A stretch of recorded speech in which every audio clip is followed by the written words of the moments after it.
রে মুসলমান ইমানদার ভাইরা আমার, কিয়ামতের কঠিন ময়দান অবশ্যই আমাদের সামনে আসবেই আসবে, এতে কোনো সন্দেহ।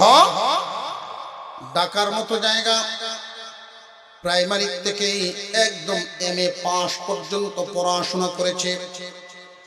নানা ছিলেন একজন দিনদার মসজিদের ইমাম, মাও আলেমা না, তবে কোরআন শরীফ পড়ছেন, আমল আখলাক তার ভালো। বাবা আলেম নন, তবে আলেমদেরকে খুব তাজিম করেন। আলেম ওলামা দেখলেই জুতা লইয়া দৌড়াদৌড়ি শুরু করে, আলেমদেরকে খুব মূল্যায়ন করে। এদের করে আল্লাহ একটা ছেলে সন্তান দিয়েছেন, এমন মেধা, ক্লাস 5 থেকে MA পাস পর্যন্ত পড়াশোনা করলো, জীবনে কোনোদিন সেকেন্ড হয় নাই, সব ফার্স্ট। নানা ছিলেন নেককার, মা বাবাও নেককার, সন্তানটাও নেককারে হয়েছে। নামাজ ছাড়ে না, দাড়ি কোনোদিন সে কাটে নাই, জন্ম থেকেই দাড়ি রেখে দিছে, শুরুর দাড়ি আর কাটে নাই। এই অবস্থায় MA পাস করেছে। এই ডিগ্রিগুলো নিয়ে, কাগজপত্র নিয়ে একটা কোম্পানির চাকরি নিবে বলে দরখাস্ত দিয়েছে। চাকরিটার মধ্যে যখন ইন্টারভিউ দেয়, রিটেনে তার সমান নাম্বার অর্ধেকের সমানও কেউ পায় নাই। এত মেধা, এত বুদ্ধি। ভাইবা বোর্ডের যখন তাকে ডাক দিল, এত নাম্বার পাইল, তার সার্টিফিকেট এত ভালো। এই ছেলেটাকে যখন ঢাকায়া অফিসে নিয়েছে, ভাইবা বোর্ডে যারা 6 জন মানুষ বসছে, এই 6 জনই আবার আমাদের দেশের মুসলমান। এই 6 জন বলতেছে, বাবারে দেখো, তোমার সার্টিফিকেটের সমান এত ভারী সার্টিফিকেট একজনেরও নাই, তুমি হকদার এই পোস্টে। কিন্তু আমরা এক জায়গায় বড় আটকা পড়ে গেছি। রে যুবক, ভাবো ভাবো, যেই চাকরিটা বড় লোভনীয় চাকরি, মাসের শেষে মোটা অঙ্কের একটা বেতন হবে, অফিসের পক্ষ থেকে ফ্ল্যাট দেওয়া হবে, ফ্যামিলি নিয়ে সেখানে থাকবেই, প্রতিদিন সকালবেলায় অফিসের গাড়ি গিয়ে তোমার বাসা থেকে আনবে, বিকালে বাসায় দিয়ে আসবে। বছরে 2 সপ্তাহ পৃথিবীর যে কোনো দেশে পরিবার সহ বেড়াতে পারবে, খরচ কোম্পানি দিবে। এত লোভনীয়, এত সুন্দর এক চাকরি, এত সুযোগ সুবিধা সম্পন্ন, সব ওকে। তুমি যদি রাজি হও, আমরা এখনই অ্যাপয়েন্টমেন্ট কাগজ দিয়ে দিব, তোমার যেদিন ইচ্ছা ওই দিন থেকে জয়েন করতে পারো। কিন্তু যেই জায়গায় আমরা আটকা পড়েছি তুমি জানো নি যে কোন জায়গায়? ওই যে দেখো, ক্যামেরার মাধ্যমে দেখতেছেন কোম্পানির মালিক, উনি তো চীন এবং জাপান 2 দেশের ব্যবসায়ীদেরকে নিয়ে কোম্পানিটা খুলছেন। বিদেশি মানুষ, তিনি তো আর মুসলমান না।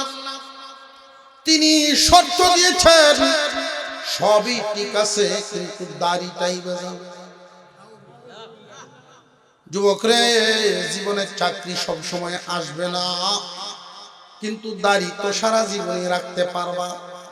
কেটে ফেলো, আগামীকাল থেকে চাকরিতে জয়েন করে ফেলো। যুবক তখন আর চেয়ারে আর বসে নাই, সোজা দাঁড়ায় গেছে। যুবক ছেলে তার যে কাগজগুলো, দরখাস্তনামা, টেবিল থেকে কাগজগুলো নিয়ে টান দিয়া ছিঁড়ে ছিঁড়ে ফেলে দিছে। যুবক ছেলে জানায়া দিছে, অফিসাররা শুনো, মালিককেও শোনায়া দাও, আমি উম্মতে মুহাম্মাদির একজন উম্মত, আমি নবীর গলায় ছুরি লাগাতে পারবো না। শিক্ষিত হয়েছি মানুষ হওয়ার জন্য, মানুষ না। নবীর অন্তরে আঘাত দিয়া কেউ মানুষ থাকতে পারে না। আমি শিক্ষিত হয়েছি মানুষ হওয়ার জন্য, প্রয়োজনে ঢাকা শহরে আমি রিক্সা চালায়া ভাত খাবো, তবু দাড়ি কাটবো না। এই লোকের হালত 12টা ফ্যাক্টরির মালিক। আল্লাহ পাক তাকে দিয়ে 1000-এর উপরে হয়ে গেছে প্রতি বছরে 16 জন 18 জন মানুষ হজ করায় তার টাকা। হাজারের উপরে মানুষ এই সুযোগ সুবিধা পেয়েছে। এই যে কুরবানিটা, এই যে ত্যাগটা দিয়েছিল, তখনকার সময়ে কিন্তু তার হালত এমন ভালো ছিল না। তার হালত ছিল খুব খারাপ, হালত ছিল অভাবী। এরপরেও কি তার নীতি আদর্শ ছাড়ছেনি? নীতি না ছাড়ার কারণে কত মানুষ তারে বোকা বলে ডাকছে। বিয়েটা সময় মতো করতে পারলি না রে বোকা, কত ধরনের কথাই তার শুনতে হয়েছে। এই যে সহ্য করার পরেও নবীর আদর্শ ছাড়ে নাই, এমন মানুষ যারা দুনিয়াতে আছে, নবীর আদর্শ মানতে গিয়া আঘাত পায় তবু আদর্শ ছাড়ে না। এমন যুবক যারা কিয়ামতের দিন হাসরের মাঠে পিপাসায় মানুষের বুক শুকায় চৌচির পানি পানি করতে থাকবে। একটা হাউস থাকবে, হাউজে কাউসার। যেই হাউজে কাউসারের মালিক আমার আপনার পয়গম্বর। হাউজে কাউসারের পানি হবে দুধের চাইতেও সাদা, মধুর চাইতে হবে মিষ্টি, মেশকে আম্বরের চাইতে সুগ্রাণ। ওই দিন আমার আপনার পয়গম্বর ওই আদর্শবান যুবকদেরকে ডাকবেন আর বলবেন, আইরে আমার উম্মত, আমার দেখোস না, এরপরেও ভালোবাসা ছাড়োস না, আসো আমার কাছে আসো, আমি তোমাকে নিজ হাতে পানি পান করায় দেব। ওই দিন ওই সমস্ত যুবকদের মনের যত কষ্ট, এক গ্লাস পানি পান করবে অন্তর ঠান্ডা হবে, জান্নাতে ঢোকার আগ পর্যন্ত পানির পিপাসার লাগবে না। ইয়া আইয়ুহাল্লাযীনা আমানু দুখুলু ফিস-সিলমি কাফা। হে ঈমানদারেরা, পরিপূর্ণভাবে ইসলামের ভিতরে প্রবেশ করো। শুধু নামে মুসলমান এমন যেন না হয়। মুসলমানের এমন কোনো কাজ নাই, এমন কোনো দিক নাই যেখানে ইসলামের আদর্শ নাই। ইসলামী নীতি রীতি সব জায়গায় আছে, শুধু আমরা ফিট করার বাকি রাখছি। মুসলমানের সমাজে ইসলামী পরিবেশ দিয়ে যদি আমরা রঙাইতে পারি, সাজাইতে পারি, আর এটা তখনই সম্ভব যুব সমাজ জাগবে যেদিন, মুসলমানের সমাজ সুন্নতের রঙে সাজবে সেদিন। যুব সমাজ জাতির মেরুদণ্ড, মুসলিম জাতির মেরুদণ্ড মুসলিম যুব সমাজ। এই যুবক, তোমাদের দ্বারা কোরআনের তাফসীর করেন আল্লাহ। এই জমিনে এমন যুবক আছে যাদের দ্বারা গান বাজনা হয়, জমিন না পাক। রে যুবক ভাইরা, জেনে রাখবেন, কোন মানুষ যখন গুনার কাজে লিপ্ত থাকে, গুনাহ করতে থাকে, ঈমান তার সাথে থাকে না। নবীজি বলেন ঈমান তার থেকে দূরে সরে যায়। এমন হালতে যদি তার মরণ হয়, আল্লাহ না করুক, আল্লাহ না করুক, এমন হালতে যদি মরণ হয়, গুনার হালতে, জাহান্নামী মরণ, এটা নেককারের মরণ না। যুব সমাজ সব সময় সতর্ক থাকবেন। শান্তি তো চাকচিক্যের সাথে না, বিল্ডিং বড় হইলে শান্তি না। শান্তি মনের সাথে ইসলামের ভিতরে দাখিল হন, পরিপূর্ণতার সাথে ইসলামের ভিতরে ঢুকো। খেলার প্লেয়ার তোমার যতই পছন্দ হোক না কেন, নায়ক নায়িকা গায়ক গায়িকা যতই আপন বা প্রিয় হোক না কেন, তোমার আদর্শ এদের মতো হতে পারে না। তোমার আমার আদর্শ হবে নবী মুহাম্মদুর রাসূলুল্লাহর মতো। আইয়ুহাল্লাযীনা আমানু দুখুলু ফিস-সিলমি কাফা ওয়ালা তাত্তাবিউ খুতুওয়াতিশ শাইতান ইন্নাহু লাকুম আদুউম মুবিন। সাদাকাল্লাহুল আযীম। وقال رسول الله صلى الله عليه وسلم تموتون كما تحيون وتحشرون كما تموتون وصدق رسوله النبي الكريم ونحن على ذلك من الشاهدين والشاكرين والحمد لله رب العالمين اللهم صل على محمد وعلى آل محمد كما صليت على إبراهيم وعلى آل إبراهيم إنك حميد مجيد اللهم بارك على محمد وعلى آل محمد كما باركت على إبراهيم وعلى آل إبراهيم إنك حميد مجيد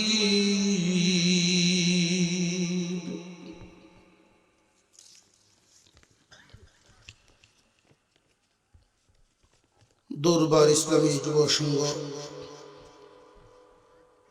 কামরাঙ্গীর উদ্যোগে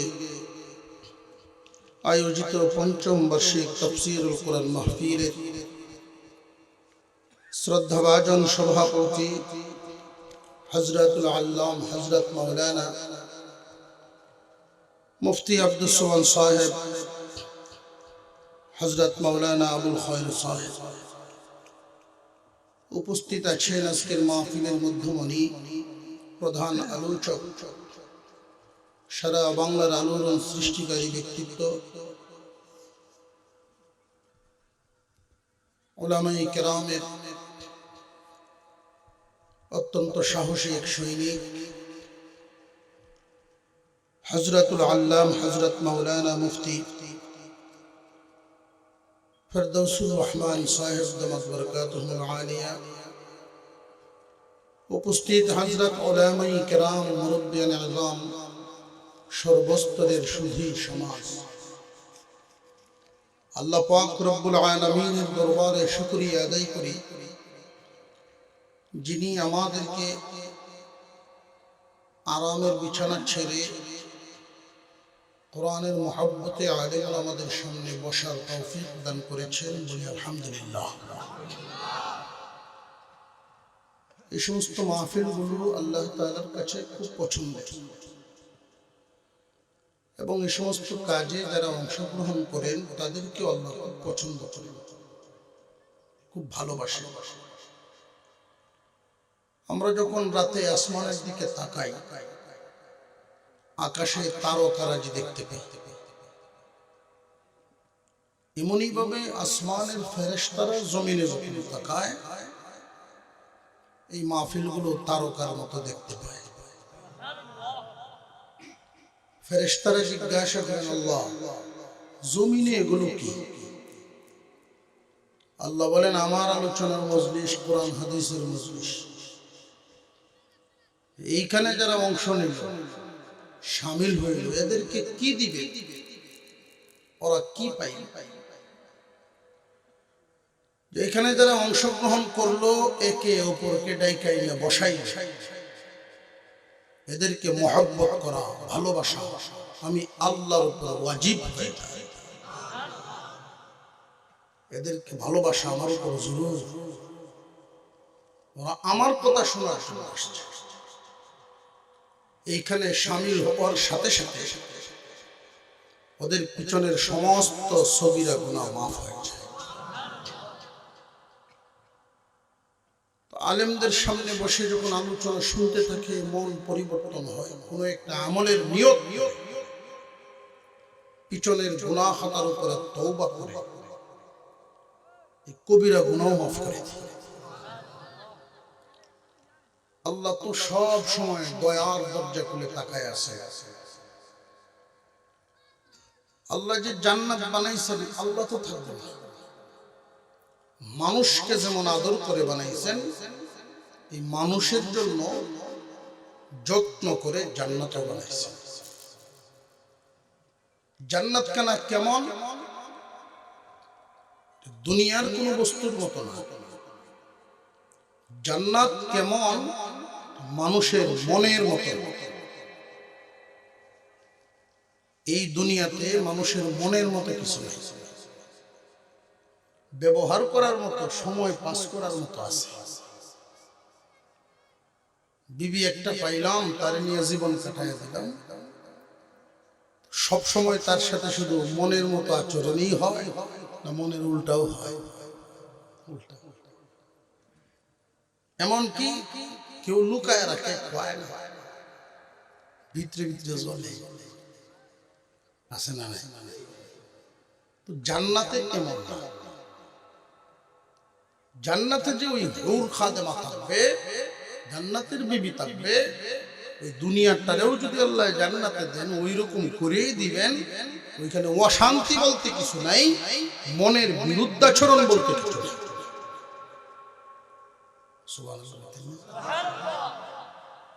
জান্নাত কেমন? মনের মতো। মন যেমন চায় এমনই করে আল্লাহ বলেছে।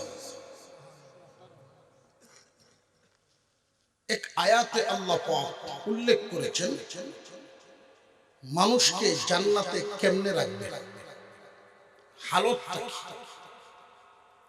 আল্লাহ বলেন, ইন্নাল্লাযীনা আমানু ওয়া আমিলুস সালিহাতি কানাত লাহুম জান্নাতুল ফিরদাউসি নুজুলা। জান্নাতুল ফিরদাউসের মেহমান বানায় রাখবেন ঈমানদার, নেক আমলদার। যে সমস্ত ঈমানদারেরা নেক কাজ করে দুনিয়া থেকে যাবে, আল্লাহ এদেরকে জান্নাতের মেহমান বানায় রাখবেন।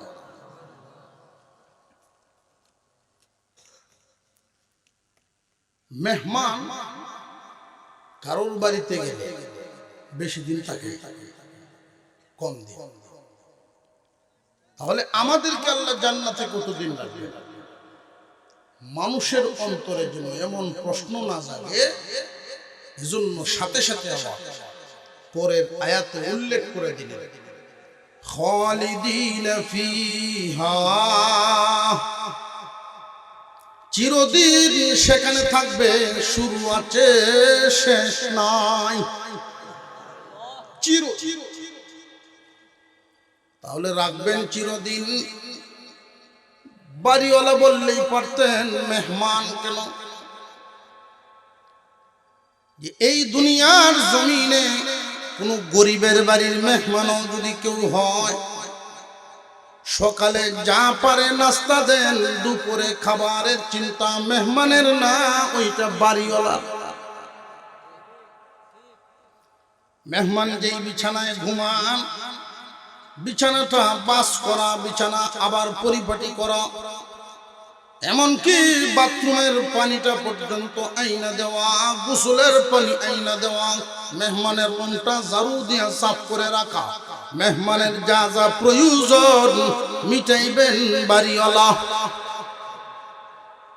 আল্লাহ তাআলা জান্নাতীদের সকল চাহিদা পূরণ করে রাখবেন, মন যেমন চায় এমন করেই রাখবেন, মেহমানের মতো বানায় রাখবেন। আর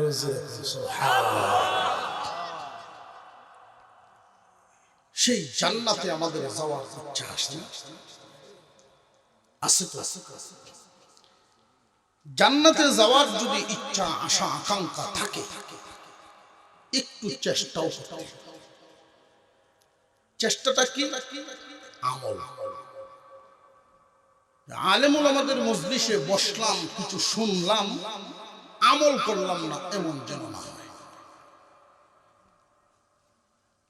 আমি আপনাদের সামনে তিলাওয়াত করেছি একখানা আয়াত, নবীজির একখানা হাদিস। এই আয়াত এবং হাদিসকে সামনে রেখেই কিছু আলোচনা করা। আপনারা যারা শুনবেন, মনোযোগ এবং আমলের নিয়ম দুইটা গুণ। মনোযোগের সাথে শুনবেন, আমলের নিয়তে শুনবেন। আল্লাহ পাক রব্বুল আলামিন আমাদেরকে পাঠিয়েছেন মানুষ বানায়া, আশরাফুল মাখলুকাত, সৃষ্টির সেরা। নবীজি সাল্লাল্লাহু আলাইহি ওয়াসাল্লামের উম্মত বানাইছেন। কত বড় কপাল!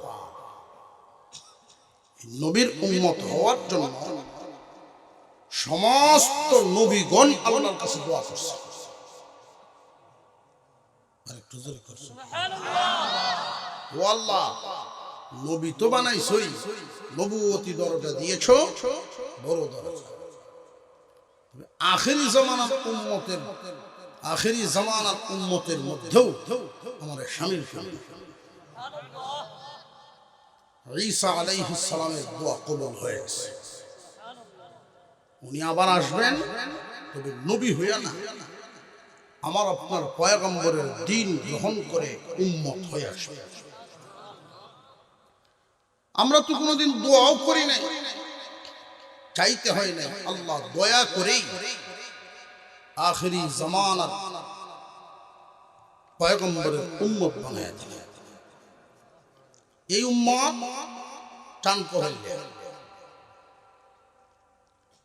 500,000 গরুর মধ্যে 30, 40, 50টা গরু যদি টানকো হইলে থাকে, চিনতেও সুবিধা, আলাদা বৈশিষ্ট্য। আম্মা জান আয়েশা সিদ্দিকা রাদিয়াল্লাহু আনহা জিজ্ঞাসা করলেন, ইয়া রাসূলুল্লাহ, ইয়া হাবিবাল্লাহ, হাসরের মাঠে আদম থেকে নিয়ে কিয়ামত পর্যন্ত সমস্ত মানুষ একসাথে থাকে, আপনি আপনার উম্মতদেরকে চিনবেন কিভাবে? হুজুর আকরাম সাল্লাল্লাহু আলাইহি ওয়াসাল্লাম বলেন, আয়েশা, আমার উম্মত চানকো হইলে হতো, আমি দেখে দেখে চিনে ফেলবো, এটা আমার উম্মত, ওইটা আমার উম্মত, ওইটা আমার উম্মত। আমার উম্মত নামাজ পড়ার জন্য, পবিত্রতা হাসিল করার জন্য যে ওযু করবে, যেই অঙ্গগুলো ওযুতে দৌত করা হয়, এই অঙ্গগুলো কিয়ামতের দিন নূরে চমকাইতে থাকবে।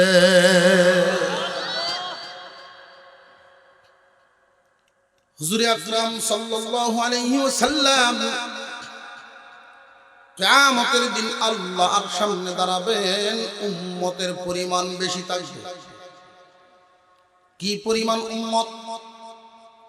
আদম আলাইহিস সালাম থেকে ঈসা আলাইহিস সালাম পর্যন্ত সমস্ত নবীগণকে আল্লাহ যেই পরিমাণ উম্মত দিয়েছেন, এর চাইতে অনেক অনেক বেশি উম্মত একা মুহাম্মাদুর রাসূলুল্লাহকে দিবে। হুজুর সাল্লাল্লাহু আলাইহি ওয়াসাল্লাম আল্লাহর কাছে দরখাস্ত জানাবেন সমস্ত উম্মত নিয়ে জান্নাতে যাওয়ার জন্য। কুরআনুল কারীমে আয়াত নাযিল হয়ে গেছে, ওয়ালাল আখিরাতু খায়রুল লাকা মিনাল উলা ওয়ালা সাওফা ইউতিকা রাব্বুকা ফাতারদা। ও দোস্ত আমার, বর্তমান থেকে ভবিষ্যৎ, ইহকাল থেকে পরকাল, আপনার জন্য আল্লাহর পক্ষ থেকে পুরস্কার মঙ্গল রহিয়াছে। আপনাকে খুশি করার আগ পর্যন্ত আল্লাহ শুধু সেই নিয়ামত দিতেই থাকবেন, দিতেই থাকবেন, দিতেই থাকবেন। এই আয়াতে কারিমা যখন নাযিল হয়, আপনার আমার পয়গম্বর মুস্কি একখান হাসি দেন। আবু বকর সিদ্দিক রাদিয়াল্লাহু তাআলা আনহু পাশেই ছিলেন। জিজ্ঞাসা করেন, ইয়া রাসূলুল্লাহ, মুস্কি হাসি কেন দিলেন? হে আবু বকর, আল্লাহ পাক আমাকে যে পুরস্কার দিবেন, আল্লাহ কথা দিয়েছেন আমাকে খুশি করবেন। আবু বকর রে, কিয়ামতের দিন আল্লাহ আমাকে পুরস্কার দিতেই থাকবেন, দিতেই থাকবেন, দিতেই থাকবেন। আমি মুহাম্মদ খুশি হইব না, আমি রাসূল খুশি হইব না। আল্লাহ আমাকে জিজ্ঞাসা করবেন, হাবিব আমার, কি পাইলে আপনি খুশি হইবেন বলেন। ওই দিন আমি দরখাস্ত জানাইব, আমার সমস্ত উম্মত নিয়ে জান্নাতে যাইতে পারলে আমি খুশি হইব। তখনই আল্লাহ পাক জানায় দিবেন, দোস্ত আপনি বিদায় হওয়ার পর কিয়ামত পর্যন্ত যারা আপনার উম্মতে শামিল, সবাই আসল উম্মত না, কেউ হলো নামের উম্মত, কেউ হলো কামের উম্মত। কোন উম্মত শুধু নামে, কোন উম্মত গুণে। আপনি আপনার গুণী গুণী উম্মত গুলো নিয়ে একসাথে জান্নাতে ঢুকিয়া যান। এই গুণী গুণী উম্মত কারা? নবীজির সাথে জান্নাতে ঢুকবে কারা? আমরা কি সেই দলে অন্তর্ভুক্ত হওয়ার ইচ্ছা রাখি না রাখি না? এমন ইচ্ছা আকাঙ্ক্ষা আমাদের আছে না নাই? আল্লাহ তুমি কবুল করো, জবান খুলে বলেন আমিন। قال النبي صلى الله عليه وسلم من أحب سنتي فقد أحبني ومن أحبني كان معي في الجنة। আমার আপনার পয়গম্বর বলেন, যে আমার সুন্নতকে মুহাব্বত করলো, যে আমার সুন্নতকে, আমার আদর্শকে ভালোবাসলো, সে আমাকেই ভালোবাসলো। আর যে আমার সুন্নতের ভালোবাসার সাথে আমার মুহাব্বত জারি রাখলো, আমার সুন্নতকে ভালোবাসার মাধ্যমে আমার ভালোবাসা প্রমাণ করলো, যে আমাকে ভালোবাসলো, কিয়ামতের দিন আমি নবীর সাথে তারা জান্নাতে ঢুকবে।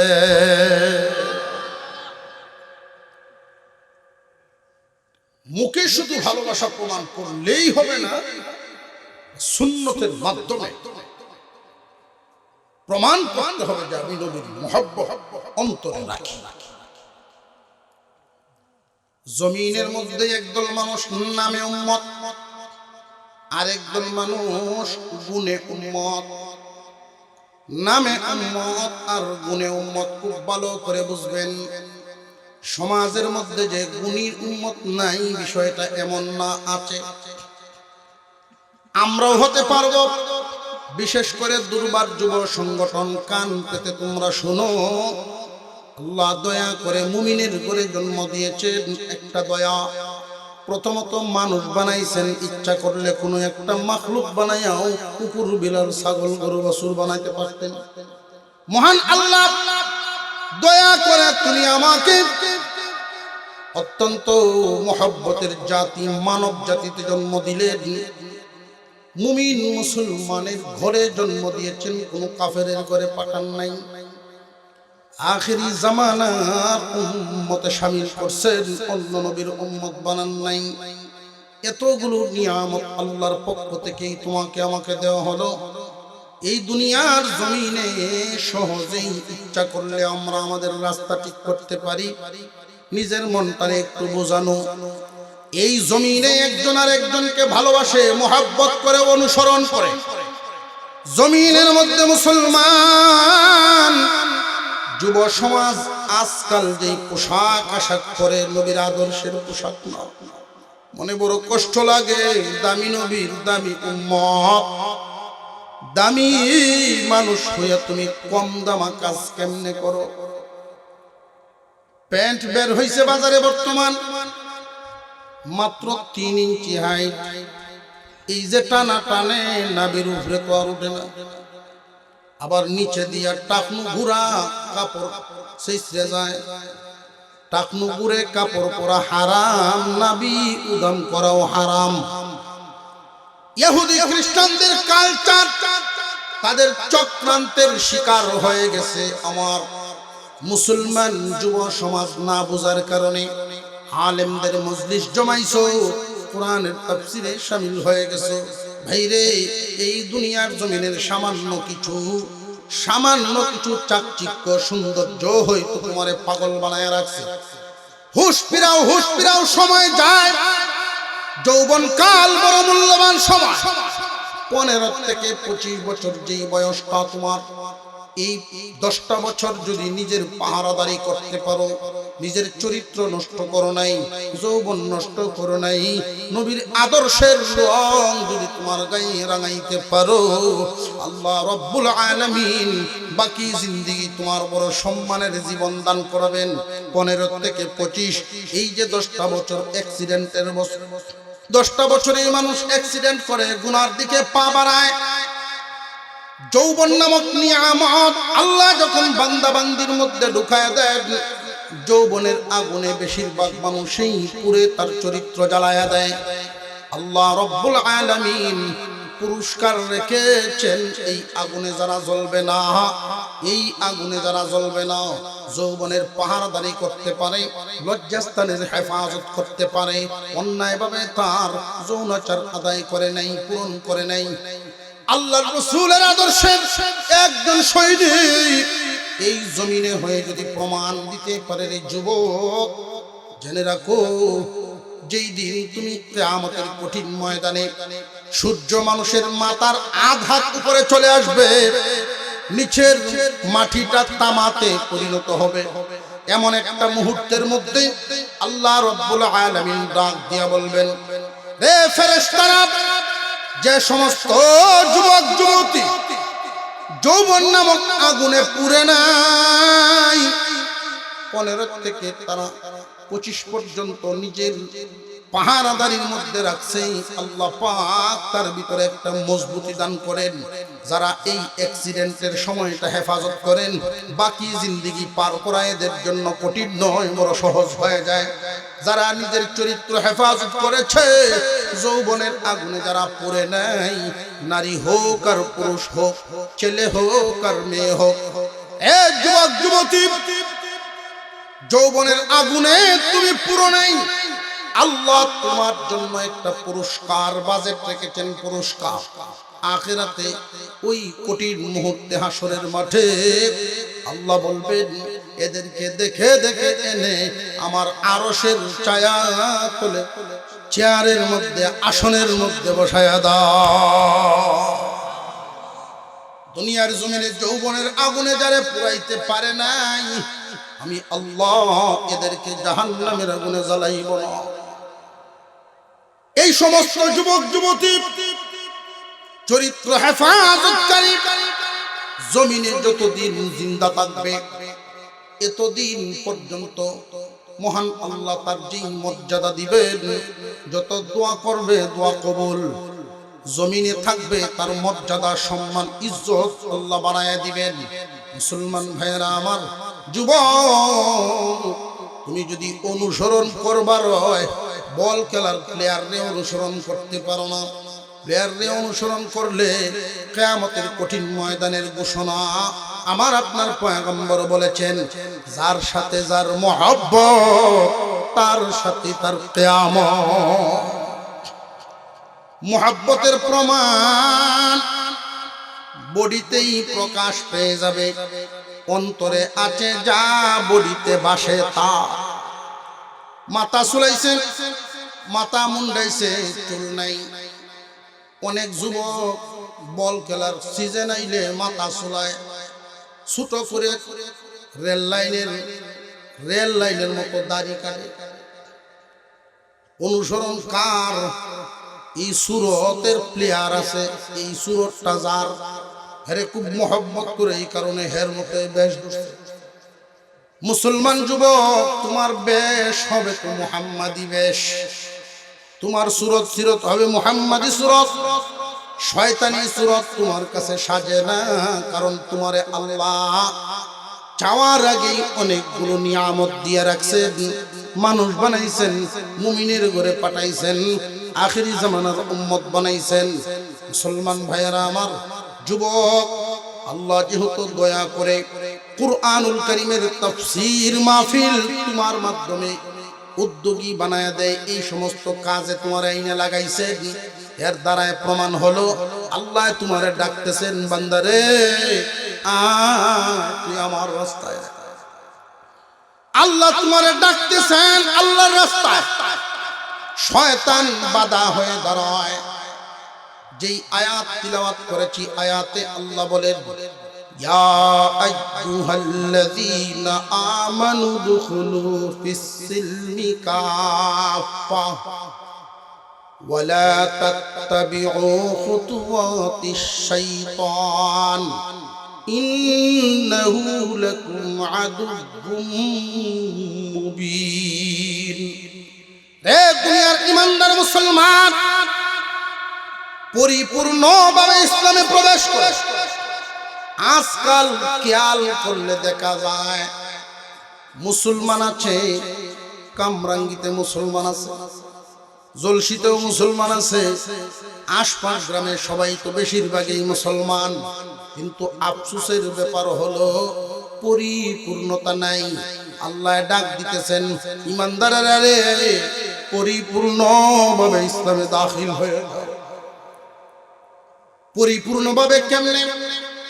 যে তুমি যে মুসলমান, তোমার নামটাই শুধু মুসলমান, বাবায় রাখছে মেসাবরে জিগায় আব্দুর রহমান, এই নাম শুনলেই বোঝা যায় মুসলমান। নামই শুধু মুসলমানই, কিন্তু কাজে কর্মে তো তোমার মুসলমানই নাই। হে ইমানদারেরা, পরকাল বিশ্বাস করো, আল্লাহ বিশ্বাস করো, জান্নাত জাহান্নাম যেহেতু বিশ্বাস করো, পরিপূর্ণভাবে ইসলামের ভিতরে প্রবেশ করো। কেমনে? খেয়াল করেন, খুব খেয়াল করেন। রে যুবক ভাইয়েরা, কান পেতে শুনে রাখেন, আমলে পরিণতের নিয়ত করেন, আল্লাহ পাক সাহায্য করবেন। হাদিসের মধ্যে নবীজি বলেন, মান আহাব্বা লিকা আল্লাহ আহাব্বাল্লাহু লিকাআহু ওয়া মান কারিহা লিকা আল্লাহ কারিহাল্লাহু লিকাআহু। যে চায় আল্লাহর দিদার, আল্লাহর দিদার হবে জান্নাতে। যে চায় আল্লাহর দিদার, আল্লাহ তারে সেই রাস্তায় চলতে দেন, সাহায্য করেন। আল্লাহ চান, বান্দারে তুমি আমার সাথে সাক্ষাৎ দিতে চাও, আমি তোমারে ওই রাস্তা সহজ করে দিলাম, আমিও তোমার সাথে সাক্ষাৎ দিব। যে চায় না, আল্লাহ তারে জোর করেন না। যুবক, মনে মনে নিয়ত করো, আজকে আমরা মুসলমান, কিন্তু ঘরগুলোর দিকে, পরিবারগুলোর দিকে তাকায় দেখেন, পরিবারে মুসলমানই নাই। মুসলমান ব্যবসা করে, ব্যবসায় মুসলমানই নাই। মুসলমান গৃহস্থী করে, কৃষি কাজ করে, সেখানেও মুসলমানই নাই। মুসলমান লেনদেন করে, বিয়ে শাদী অনুষ্ঠান করে, কিন্তু মুসলমানিটা নাই। মুসলমান আছে, কিন্তু মুসলমানই নাই। এজন্যই আল্লাহ পাক কুরআনুল কারীমে যেই বাণী শোনাইছেন, এই কথাটা আজকে আপনাদেরকে শোনালাম। রে ইমানদার মুসলমান, পরিপূর্ণভাবে ইসলামের ভিতরে ঢুকো। বিয়ে শাদী কেমন হবে, মুসলমানদের অনুষ্ঠান আদি কেমন হবে, ইসলামের বিধান আছে না নাই? হিন্দু আনি বাদ দিয়া মুসলমানি নিয়ম নীতি আনো। ঘরকে ইসলামের রং দিয়ে সাজাও। পরিবেশ অত্যন্ত গুরুত্বপূর্ণ একটা জিনিস। পরিবেশটা যদি আমরা ইসলামের রং দিয়ে সাজাইতে পারি, আমাদের পরবর্তী প্রজন্ম যারা দুনিয়াতে আসবে, আমাদের বাচ্চারা কিতাব পড়ে পড়ে তাফসীরে গিয়া গিয়া ইসলাম শিখতে হবে না, পরিবেশে দেখে দেখেই ইসলাম শিক্ষা হয়ে যায়। কিন্তু আমরা তো সমাজকে এমন ভাবে সাজায় রাখছি, মুসলমানের সন্তান যদি মুসলমানি শিখা লাগে, পড়াশোনা করে শিখতে হয়। সমাজ তো মুসলমানের সমাজ নাই। বিয়ে শাদিতে গেলে এমন অবস্থা, বিধর্মীদেরকেও মুসলমানরা এখন হার মানায়। বেহায়াপনা, অশ্লীলতা, গায়ে হলুদের নামে নাচ গান। বলুন দেখি মুসলমানদের সমাজে এমন দৃশ্য আছে না নাই? আরো জোরে কোন আছে না নাই? এই সমস্ত কর্ম যারা করবে, আপনি যদি আকাঙ্ক্ষা করেন, আশা করেন আপনার বংশধর যেই বিটাতে আপনি বসবাস করেন এই বিটে আল্লাহওয়ালা জন্ম নেই, তাহলে শুরু থেকেই সাজাইতে হবে মুসলমান। ও মুসলমান, আপনি থাকবেন না, আমিও থাকবো না। আপনি দাদা হবেন, এমন একটা সন্তানের দাদা হন যেই সন্তান আল্লাহর কাছে দুইটা হাত তুলে দাদার জন্য মাগফিরাতের দোয়া। কিন্তু বিয়েটার মধ্যেই যদি এমন এক গন্ডগোল বাঁধায় দেই, যুবক মনে রাখবা, তুমি যদি নবীর উম্মত আশিকে রাসূল প্রমাণ করতে চাও, মজবুত হয়ে যাও, বিলামি বাদ দিয়া মজবুত হয়ে যাও। সাবধান সাবধান, আমাকে যদি বিয়ে করাইতে হয় তাহলে আল্লাহর রাসূলের আদর্শ মতে করাতে হবে, এই ঘোষণা হওয়া চাই তোমার জবানে। তাহলে তোমার বাবাও খুশি, আত্মীয় স্বজন সবাই খুশি। সাময়িক সময় হয়তো আত্মীয়র কিছু ইয়ং জেনারেশন না বুঝার কারণে তোমাকে ভুল বুঝতে পারে, বিভিন্ন সময় তোমার কুসাকাছি দিতে পারে।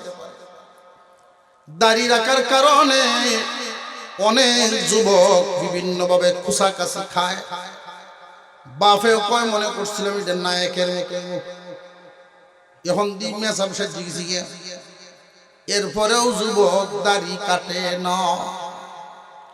আলেমদের জবানে শুনে ফেলছে দাড়ি রাখতেই হবে, দাড়ি কাটা নবীর কলিজায় আঘাত দাও, দাড়ি কাটা নবীর গলায় ছুরি ধরার সমান।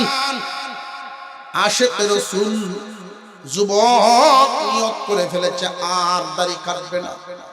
বন্ধু বান্ধবের মহলে গেলে তারাও কুসা দেয়, কিরে অল্প বয়সে দাড়ি সেক্কাইছস নাকি? কয়নি না, কয় না, সেক্কাইছে। এটা কেমন খাওয়া আমি বুঝছি না, সেক্কা। এরপরেও যুবক দাড়ি কাটে না, এমন কি ভালো পজিশনে পর্যন্ত দাড়ির কারণে যাইতে পারে না। এমনও পরিবেশ আছে বিয়ের প্রস্তাব দিছে, মেয়ের বাবা জিগায় এই হুতকে আপনার সবার বড় হুতনি? কয় না, এটা তোমার শুরুটা, দেখতে দি বুড়ার মতো লাগে। বিয়ার এত আঘাত পাওয়ার পর দাড়ি কাটে না। এই জন্য কি দাড়িওয়ালা মানুষ বিয়া সারা থাকেনি? আরো জোরে কর। মুসলমান ইমানদার ভাইরা আমার, শুকুর কুকুর ওরা কিন্তু বাপ মাংসের দিকে নজর কম দিবে, পায়খানার দিকে নজর বেশি দিবে। ভালো মেয়ে যারা দাড়িরে নিনবে না, তারা নিন দিবে না, অপছন্দ করবে না। তারা দাড়িকে যদি অপছন্দ করে, যদি মনে করে দাড়ি রাখবো না, বুঝি ইসলামের সুন্নত রাখবো না, পরে বুঝতে হবে তোমার কলবটা ঠিক করো আগে। রে মুসলমান ইমানদার ভাইরা আমার, কিয়ামতের কঠিন ময়দান অবশ্যই আমাদের সামনে আসবেই আসবে, এতে কোনো সন্দেহ। ঢাকার মতো জায়গা, প্রাইমারি থেকে একদম MA পাস পর্যন্ত পড়াশোনা করেছে। নানা ছিলেন একজন দিনদার মসজিদের ইমাম, মাও আলেমা না, তবে কোরআন শরীফ পড়ছেন, আমল আখলাক তার ভালো।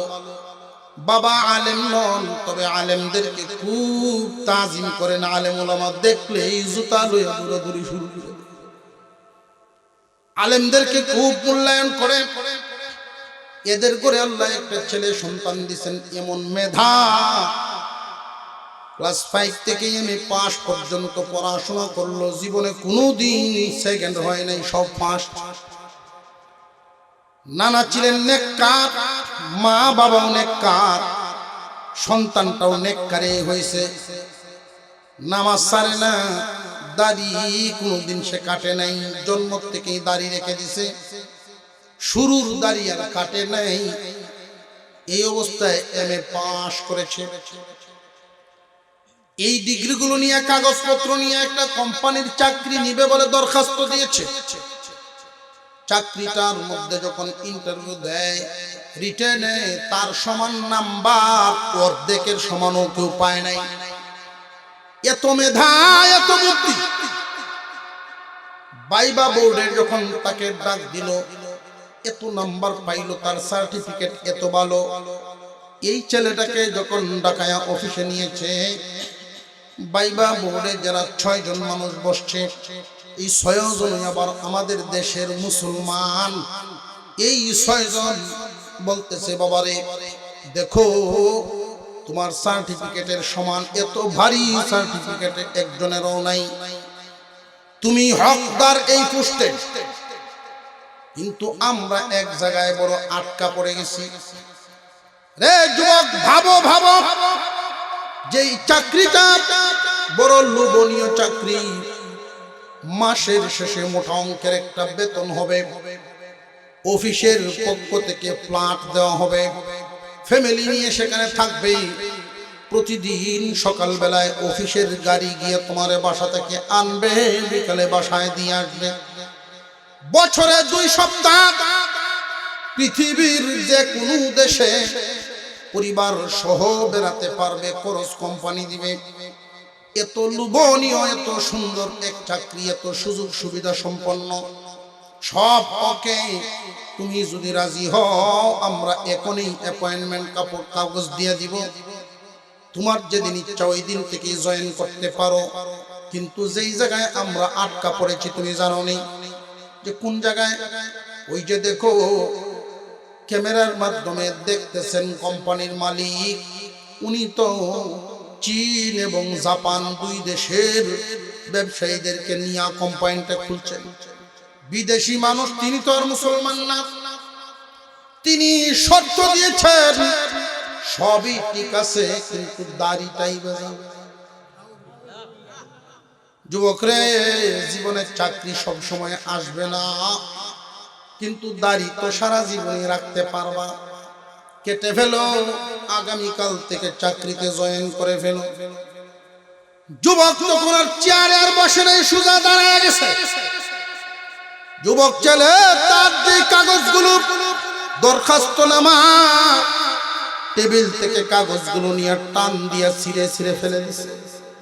যুবক ছেলে জানায়া দিছে, অফিসাররা শুনো, মালিককেও শোনায়া দাও, আমি উম্মতে মুহাম্মাদির একজন উম্মত, আমি নবীর গলায় ছুরি লাগাতে পারবো না।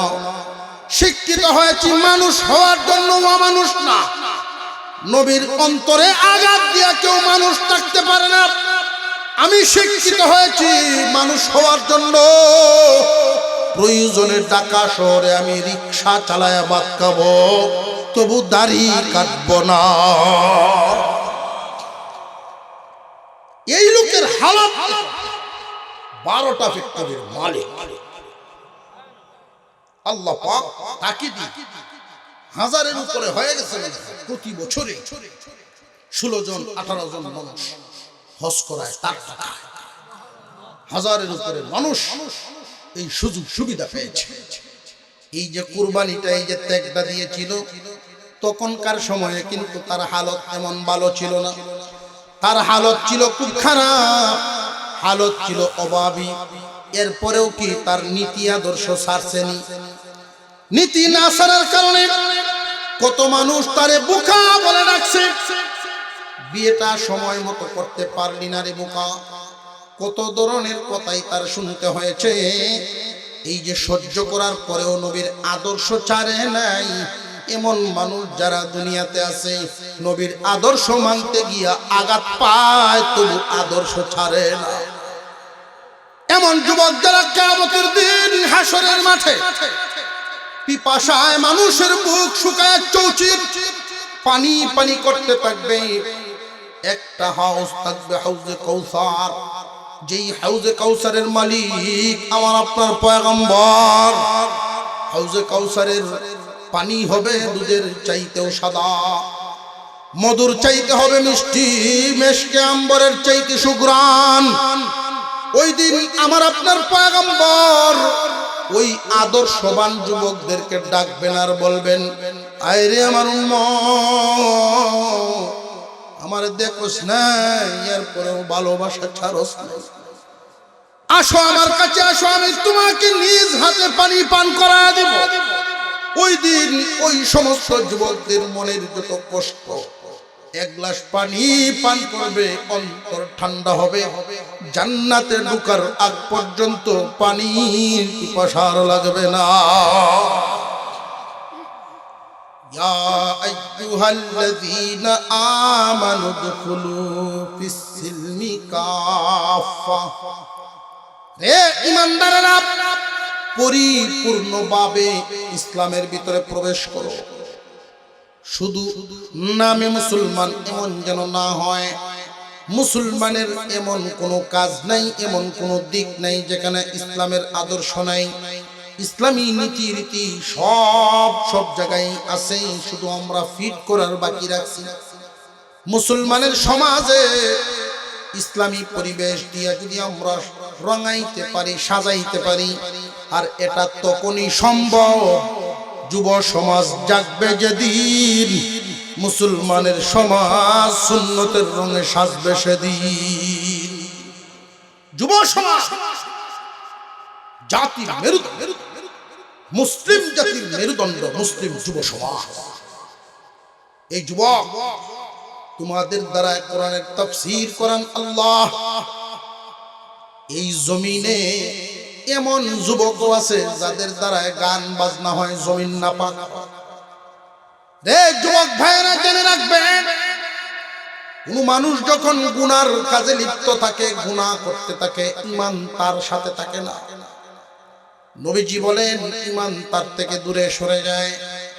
এমন হালতে যদি তার মরণ হয়, আল্লাহ না করুক, আল্লাহ না করুক, এমন হালতে যদি মরণ হয়, গুনার হালতে, জাহান্নামী মরণ, এটা নেককারের মরণ না।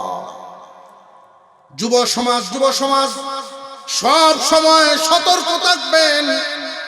শান্তি তো চাকচিক্যের সাথে না, বিল্ডিং বড় হইলে শান্তি না। শান্তি মনের সাথে, ইসলামের ভিতরে দাখিল হন, পরিপূর্ণতার সাথে ইসলামের ভিতরে ঢুকো।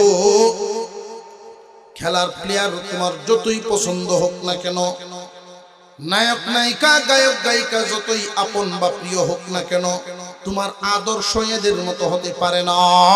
তোমার আমার আদর্শ হবে নবী মুহাম্মদুর রাসূলুল্লাহর মতো। এইভাবে যদি রাঙাইতে পারো, সাজাইতে পারো, আল্লাহ পাক দুনিয়া এবং আখিরাত উভয় জাহানেই কামিয়াবি।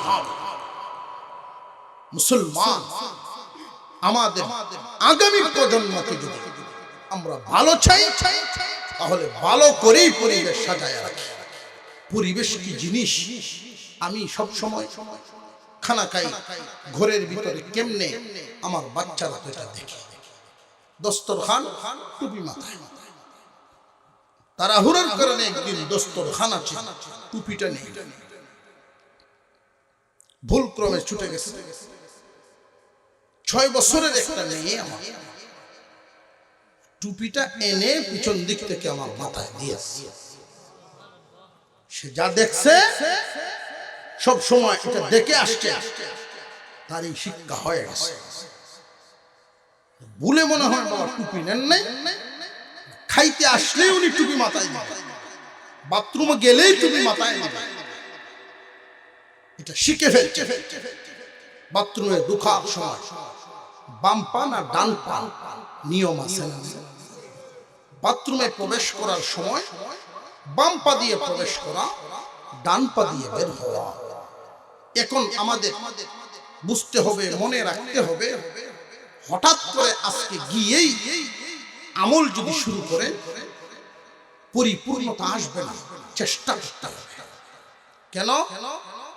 জেনে রাখবেন, বদ অভ্যাস বদ অভ্যাস নিজের মধ্যে আনার জন্য কোনো পরিশ্রম মুজাহাদা করা লাগে না, অটোমেটিক আসে। কিন্তু সুস্বভাব যদি জাগ্রত করতে হয় তাহলে মেহনত করা লাগবে। কারণ কি? কারণ হলো দুনিয়াটা আখিরাতের ক্ষেত স্বরূপ। আর দুনিয়া মাজরাতুল আখিরাহ, দুনিয়া আখিরাতের ক্ষেত। ক্ষেতের মধ্যে ফসল বনাইতে মেহনত করা লাগে, কিন্তু ঘাস কেউ বাইন করে না, অটোমেটিক হয়। বরং আরো ঘাস সাফ করে লাগে। বদ অভ্যাস অটোমেটিক হয়, দূর করা লাগবে। সুস্বভাব প্রতিষ্ঠিত করার জন্য মেহনত করা লাগে। মেহনত করে যখন সুস্বভাব প্রতিষ্ঠা হবে আর চেষ্টা লাগবে না, অটোমেটিক অভ্যাসে পরিণত হবে। বাথরুমে গেলেই অটোমেটিক এই বাম্পা ঢুকবো, তবে এটা এমনি না, অভ্যাস করা লাগবে। আয়না হাতে নিলে অটোমেটিক দোয়া বের হবে। বিছানায় গেলেই অটোমেটিক দোয়া বের হতে থাকবে। খানার সামনে গেলেই দস্তরখান দেখবে। মুসলমানের এই আদর্শগুলো অভ্যাসে পরিণত করতে হবে। কেন? কারণটা কি?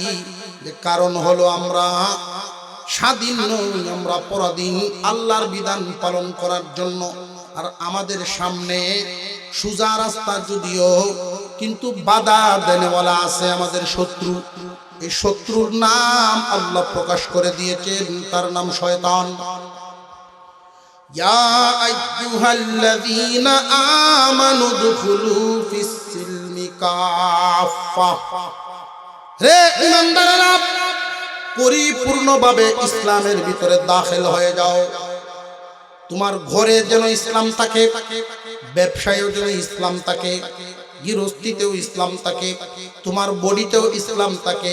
তোমার দেখলেই যেন একজনে বুঝতে পারে তুমি মুসলমান, তোমার সাথে কথা বললেই যেন বুঝতে পারে উনি মুসলমান।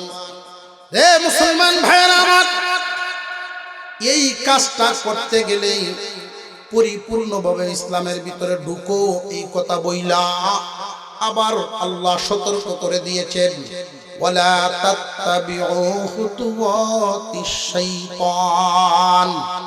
সাবধান সাবধান, জেনে রাখো মুসলমান, এই রাস্তায় যখন তোমরা চলবা, শয়তান বিভিন্ন ধরনের ব্যবসা নিয়ে তোমারে বাধা দিবে। বিভিন্ন চটকদার কথার মাধ্যমে ধোঁকা দেওয়ার চেষ্টা করবে। শয়তানের পদাঙ্ক অনুসরণ করবা না, শয়তানের কথা শুনবা না। শয়তান বিভিন্ন পরামর্শ দিবে। ছেলেটারে বিদেশ পাঠাইবা, এখনই দাড়ি কেন রাখাইতা? ছেলে যাইব আমেরিকা, যদি নামাজ কালাম পড়াইয়া মুসলমান বানাও, জঙ্গি কইব, এই কইব, সেই কইব, কইয়া আটকাইব। আল্লাহ সতর্ক করে দিলে, রে মুসলমান, শয়তান তোমারে ধোঁকা দিবে, শয়তানের অনুসরণ করবা না। যদি দেখা যায় কোন মানুষ, এলাকার কোন গণ্যমান্য শিক্ষিত এইরকম জেনারেল মানুষ আপনাকে পরামর্শ দিচ্ছে নবীর আদর্শ সুন্নতের বিরুদ্ধে, ডিজিটাল হাওয়ায় পাগল হয়ে ঘুরেছে, এই জাতের মানুষ আইসা উল্টা পাল্টা পরামর্শ দিতেই পারে। মুসলমান সমাজে যদি এমন কেন ধোঁকা দেনেওয়ালা মানুষ দেখা যায়, বুঝবেন মানুষ শয়তান। জিন শয়তানও আছে, মানুষ শয়তানও আছে। এই মানবরূপী শয়তানের পরামর্শ নেওয়া যাবে না। আল্লাহ বলেন, ইন্নাশ শাইতানা লিল ইনসানি আদুউম মুবিন। নিশ্চয়ই শয়তান মানব জাতির প্রকাশ্য শত্রু, সাবধান, তার অনুসরণ করবা না। শয়তানের অনুসরণ করবা, শয়তান তোমাকে ধোঁকা দিবে। তুমি সামনের দিকে অগ্রসর হও, একটা করে সিফা, একটা করে ভালো গুণ নিজের অভ্যাসে পরিণত করো। আমি একজন মুরব্বীকে দেখেছিলাম, অভ্যাসে পরিণত করার জন্য চেষ্টা কিভাবে করা লাগে। আমরা যখন বয়ানগুলো শুনলাম, এখন এই মুহূর্তে হয়তো অনেকের অন্তরে আইসা গেছে একটা কথা, যেহেতু ইমানদার, ইমানি কথা শুনলে ইমানের নূর বাড়বে, কোরআন হাদিসের কথা শুনলে আগ্রহ বাড়বে যে আর বাথরুমে যাওয়ার সময় ডান পা দিব না, এখন থেকে বাম পা দিব, আর দাড়ি কাটবো না, এখন থেকে দাড়ি রাখবো, যে যত তাই লুক। মনের ভিতরে যখন এরকম ইমানি চেতনা জাগতে থাকবে, এখান থেকে উঠে যাওয়ার পরে যখন জরুরতের প্রয়োজন হয় বাথরুমের দিকে যায়, ঢুকার সময় শয়তান ভুলাইয়া দেয়, ডান পা দিল নাকি বাম পা দিল মনে থাকবে না। ঢুকার পরে আবার যে আগের মতো অভ্যাস মনের ভিতরে তখন আসবে, এটা শয়তানের। আচ্ছা এখন ভুল হয়ে গেছে, আরেকবার থেকে ঠিক হবে, এটা হলো শয়তান। আরেকবার থেকে ঠিক হবে, তাৎক্ষণিক তোমার মুজাহাদা করতে হবে, বেরিয়ে বের হয়ে ভুলটা সাথে সাথে শুধরায়া শুরু করো। শয়তানের মুখে তখন কালি লেগে যায়। মুরব্বিকে দেখেছিলাম, মসজিদ, তার সামনে হলো একটা পুকুর, এই পুকুরের এক কোণায় বাথরুম, দাওয়াতে তাবলীগ জামাত, মুরব্বি মানুষ, তাবলীগের একজন সাথী, ওনার এক হাতে 3টা ডিলা, এক হাতে এক বদনা পানি নিয়ে উনি যখন যাচ্ছেন, যাওয়ার সময় দেখেছি উনি যাচ্ছেন, আবার যখন বাথরুমে প্রবেশ করবেন তখনও আমার নজর গেল। কিন্তু আশ্চর্য হলাম, উনি বাথরুমে ঢুকে আবার বের হয়েছে। বের হওয়ার পর যেটা দেখলাম, ওইখান থেকে শিক্ষা হাসিল করলাম, বদ অভ্যাস যদি বাতিল করতে হয়, বদলাইতে হয়, সুস্বভাব যদি জাগ্রত করতে হয়, কতটুকুন চেষ্টা করা লাগে। বাথরুম থেকে বেরিয়ে এসে ডিলা মাটি সামনে রাখছে, কান ধরছে, মুরব্বী মানুষ কানে ধরছে, ধরে উঠবস শুরু করছে, 5 বার উঠছে। আমি আশ্চর্য হয়ে গেলাম। উনি যখন সেখান থেকে আসছেন, ওযু করে মসজিদের বারান্দায় ঢুকছেন, তখন আমি ওনার সাথে সালাম দিয়ে মুসাফা করলাম, জিজ্ঞাসা করলাম এর কারণটা। যেই মাত্র আমি জিজ্ঞাসা করেছি যে আপনি এমন কেন করলেন, মুরব্বির চোখ দিয়ে পানি পড়া শুরু হয়ে গেছে। মুরব্বি বলেন, জীবনটা তো খাটায় দিলাম, মানুষ হতে পারলাম না, নবীর আদর্শই দেহতে ফিট করতে পারি নাই হুজুর, জীবন খাটায় দিলাম, দুনিয়া দুনিয়া করে, সংসার সংসার করে। এই অভ্যাসগুলো জারি করার জন্য বাথরুমে ঢোকার সময় বাম পা দিয়ে যেতে হয়, আগের অভ্যাস মতো আমার ডান পা চলে গেছে। মনে বড় আঘাত লাগছে, কেন মনে রইল না, এখনই শুধরায় নিব। কান ধরে আমি উদ্বস করেছি, এমন ভুল যেন আর না হয়। এইখান থেকে আমার শিক্ষা হাসিল হয়েছে, একটা বদ অভ্যাস দূর করার জন্য কতটুকু মেহনত করা লাগে। দুনিয়ার জমিন থেকে বিদায় হওয়ার সময় ইন্নামাল আমালু বিল খাওয়াতিম, শেষ ভালো যার, সব ভালো তার।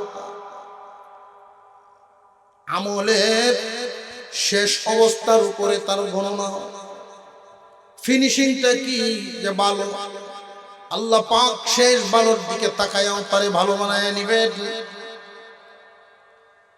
একজন মানুষ মারা গেল, তার জীবনের সর্বশেষ আমলটা কি?